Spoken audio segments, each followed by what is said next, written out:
Hey guys, from the title of this video, you already know what I'm going to be sharing with you, and I want to invite you to our sanctuary, the room where we film our videos. We have already prepared everything, so this is what this room looks like when we film our videos. Okay, these are our plans that drive my husband crazy when we film. Let's squeeze in. This is our camera. This is our main light. This is my laptop. This is where I usually sit. Some supporting light, some other lights, and decorations. And that's basically it. I'll tell you more about this in a second, so stay tuned. Okay, I'm already sitting in my usual place, and I'll walk you through our process of making our videos because apparently this is something that lots of people are curious to know about.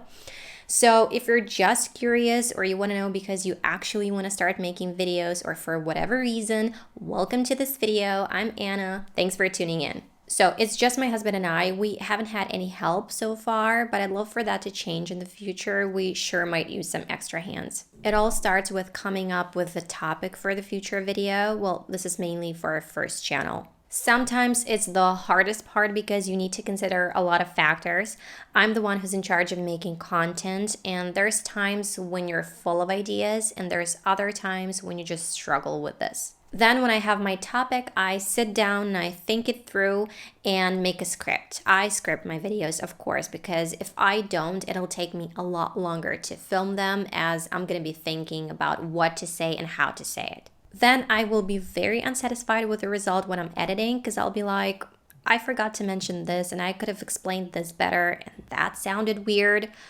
Plus, you really need to think about what you're saying on the internet because oftentimes people misinterpret your words or get offended by something. So you really need to think about the wording and the best way to put things. If you want your videos to be of a good quality, concise but useful, and your work to be productive, you need to get ready and think it through. If you can explain something in 1 minute instead of stretching it and beating around the bush for 5, it's always better. Nobody wants to waste their time on your rambling. And this is aside from the fact that our videos on our main channel are also in English and we teach English there. So for me, it's important to be clear and grammatically correct because it's not my first language. But of course, this doesn't apply to the vlog type videos. Besides, I'm a terrible scatterbrain and my memory is not the best. And being a mom doesn't help this at all. You always have thousands of thoughts running through your head. I often forget words or even what I wanted to say and lose my train of thought. And this is just how I am in real life, although I really try to work on these things. I don't use a teleprompter because I don't have one. I sort of memorize what I want to say.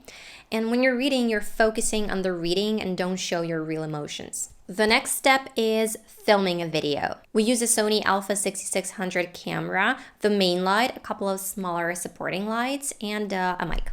We film at home, and as we live in a 2-bedroom apartment, every time we film, we need to arrange the area, put up the lights, camera, clean up, decorate, and then put everything away. Then comes editing.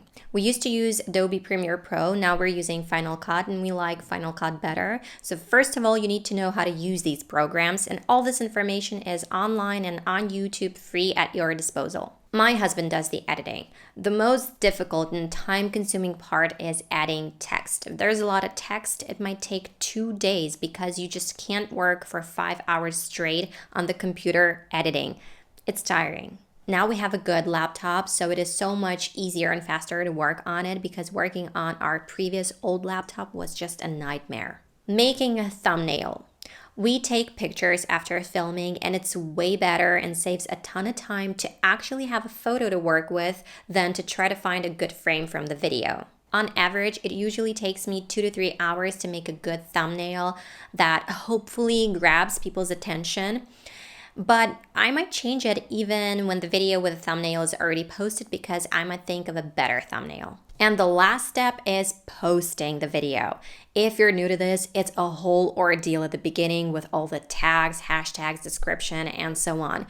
But even later on, it takes quite some time. So It's not just me sitting in front of a camera and speaking about whatever's on my mind, and that's it, the video's ready. It's actually a whole process. We're pretty diligent with our work. I'm in charge of the content and presentation, and my husband is in charge of filming and editing. And we take these things seriously because, you know, as they say, how you do anything is how you do everything. That's it. I hope you enjoyed the video and it was useful or just informative. Thanks for watching and see you next time.